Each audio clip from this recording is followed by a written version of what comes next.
Welcome back to the channel. We're back with our commander deck profile from Edge of Eternities. We have Ragost, Deft, Gastronaut. For red and white, we have a 2-2 where artifacts control are food in addition to their other types and have sacrifice them to gain 3 life for 2 mana. And then for 1 mana, you can sacrifice a food, aka any of your artifacts. Ragost deals 3 damage to each opponent, allowing you a little bit of a burn there. And at the beginning of each end step, if you gain life this turn, untap Ragost. So you can sacrifice one of your foods to gain that life to untap them, or you have other ways to untap them in this deck. But the way that we're running this deck here now is the modular route by having some good artifacts here in our deck that we want to sacrifice in order to get the benefit off of them leaving the battlefield in order to move their +1/+1 counters around, and just some other good artifacts that like to be sacrificed there, along with just some treasures that, they want to be sacrificed anyway. But that's the general overview of the deck. Let's get into it card by card. Starting off, we have Animation Module. Whenever one or more +1/+1 counters are placed on a permanent you control, pay 1 mana, create a Servo creature token, and then for 3 mana, you can tap it, choose a counter on target permanent or player, give that permanent or player another counter of that kind. I mean, in theory, this could be good in toxic decks, but we're just using this to get some additional +1/+1 counters on our creatures in order to get those extra tokens for some extra protection, have some extra things to sacrifice with Ragost's ability. Arcane Signet for some additional mana. Astronaut's Altar, sacrifice a creature, add 2 mana. Another way is sacrifice some of our modular creatures rather than having to wait around for that 1 mana sometimes. Or sometimes just that 2 mana to get to the sacrifice them for a food ability. Ichor Wellspring, enters battlefield or is put into the graveyard from a battlefield, draw a card. So it's a good ability. When sacrifice, we have a way to sacrifice it pretty easily now between Ragost's ability and just being a food. Lux Artillery. Whenever you cast an artifact creature spell, it gains Sunburst. Enters battlefield +1/+1 counter on it for each color of mana spent to cast it, which normally is going to be at least 2. So there's additional +1/+1 counters on our modular creatures. Allows us to then move them around after we sacrifice them. At the beginning of your end step, if there are 30 more counters among artifacts and creatures you control, this deals 10 damage to each opponent, which sometimes is just what you need to end the game. Soul Ring for some extra mana, the Ozlet to make sure that we could also double up on our counters. Why wait around for our 2 things with 5 counters on them to get removed and put onto your bigger creature when you could just put those counters onto the Ozlet and onto the creature while you're at it. Draw and get, sacrifice an artifact, proliferate, allow us to get some additional +1/+1 counters on our creatures, allow us to get some extra artifacts into the graveyard, and sacrifice in order to get the modular abilities off. Anim Pekal, Thousandth Moon, I think I'm pronouncing that right. 3 mana for 1/2. Whenever you attack one or more non-gnome creatures, put a +1/+1 counter on this creature and create X 1/1 gnome creature tokens that are tapped and attacking, where X is the number of +1/+1 counters on this creature. Once again, we could also move our use Ozlet to put those counters onto Anim maybe, and then we have plenty of extra things to sacrifice for Ragost's ability, plenty of extra foods to sacrifice, plenty of extra just artifact creature tokens. Arcbound Crusher. Whenever an artifact enters the battlefield, put a +1/+1 counter on this creature, and as modular 1, whenever this creature enters the battlefield with a +1/+1 counter on it, and when it's put into a graveyard, put its +1/+1 counters onto artifact creature. You can also move those counters onto the gnomes if you need to, but this just eventually becomes a big creature with the trample ability, and it's whenever another artifact enters, not just when it's cast. Arcbound Fiend also has modular 3, entering with the 3 +1/+1 counters. Has Fear. At the beginning of your upkeep, you may put a +1/+1 counter from target creature onto Arcbound Fiend. That could potentially harm some of your creatures because most of them are 0/0s. But this could become a big creature swinging with eventually. It does start off as 3/3, but the Fear ability does help it out a whole bunch there.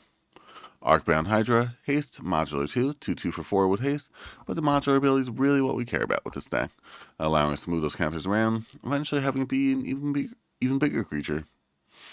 Arcbound Javelineer, remove X +1/+1 counters from this card, deals X damage to target attacking or blocking creature, aka source removal, but it still keeps on the battlefield because it's 0/1. And then, we have actually something to put these counters from our other modular creatures on. It also has modular 1 itself, allowing you to move those counters around. We have a 4/4 for 7 with the modular 4 Arcbound Lancer. First strike on top of that. Most people don't want to block first strike, but this is a lot of mana for this. So that's why we do have things to reduce the cost coming up. And, we don't want to say it's 7. Not, sorry, I want to say we don't really have much in terms of what it enters as, but we want to have additional counters. It's always going to be 0/0. Arcbound Mouser. That's a cat. Lifelink Modular 1. 1/1 for 1. Like to see it. I like to move those counters around. Arcbound Overseer. At the end of each upkeep, put a +1/+1 counter on each creature with a modular you control, which is going to be basically each creature we control. Only thing is, it does have to stay around till the upkeep, and by the time you're at 8 mana, you're not doing too great if this is what you're relying on. But still, there's a lot of counters you get to move around eventually. Arcbound Prototype, Modular 2, 2/2 for 2. Like it smooths counters around. I like to see it. Arcbound Ravager, sacrifice an artifact, put a +1/+1 counter on this creature, making it easily a 2/2 for 2, and another creature. But we do like to have that so that we could then sacrifice our other modular creatures and eventually swing in with this. Arcbound Reclaimer, remove a +1/+1 counter from this creature, put target artifact card from a graveyard on top of your library. It starts with modular 2, so we do get to do that ability at least twice. Yeah, and it doesn't tap for that ability, so we could do that twice during the same turn while we're at it. Arcbound Shikari, first strike enters the battlefield +1/+1 counter. When this creature enters, put a +1/+1 counter on each other artifact creature you control. Let us bump up our other creatures. First strike for 2/2 for 3. It's an okay mana trade, but once again, we just like to move those counters around. Arcbound Slasher, modular 4 with Riot. This creature enters the battlefield with a choice of an additional +1/+1 counter or haste. Depends what we need at the time. Normally not swinging with a 4/4 during turn 5, so it depends on what turn we got this out during. But still, 5 +1/+1 counters is going to tend to be more useful, so we can put on our other modular creatures, or just other artifact creatures. Arcbound Silt, deals combat damage to player, put a +1/+1 counter on it, modular 1 while we're at it. Nice to see. Arcbound Stinger, flying, modular 1. You know what modular does by now. Arcbound Tracker, flying, modular 2. Whenever you cast a spell other than your first spell each turn, put a +1/+1 counter on this card. That's not just during our turn, that's during each of our opponent's turns, allowing us to potentially have that come in handy, dealing a lot of +1/+1 counters onto something. Arcbound Whelp gets +1/+0 until end turn as flying, and modular 2. This is one that is really useful to put the counters on, because it could then also keep buffing itself up while we're at it. Arcbound Worker, just a modular 1/1 for 1.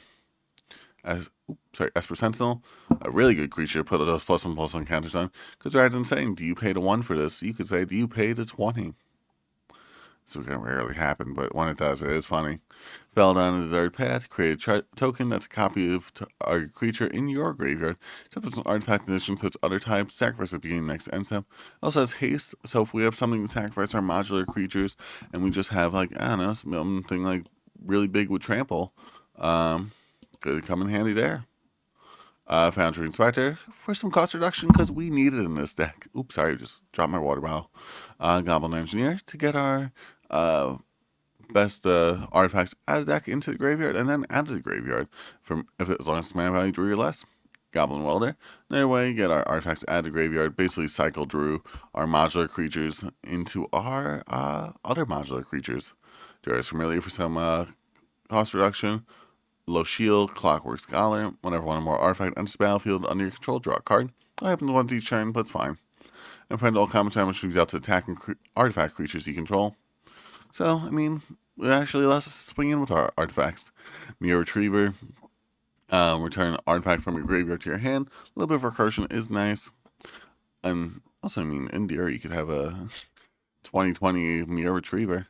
Oswald Fiddlebender. Sacrifice an artifact, search library for a artifact with mana value 1, put it onto the battlefield. Yep. So basically search out your Soul Ring. Scrap Trawler, whenever it enters, put it into the graveyard battlefield, turn to your hand, target artifact with mana value less. Whenever Scrap Trawler or another artifact you control is put into a graveyard from the battlefield, return to your hand target artifact card in your graveyard with lesser mana value. So say if we lose our 4, we get our Druid, gets us our 2, gets us our 0.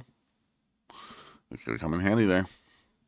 Scrapyard Recombiner, Modular 2, sacrifice an artifact, allow us to sacrifice our modular creatures to move those counters around, and sacrifice an artifact, search your library for a construct card, reveal it, and put it in your hand, and shuffle.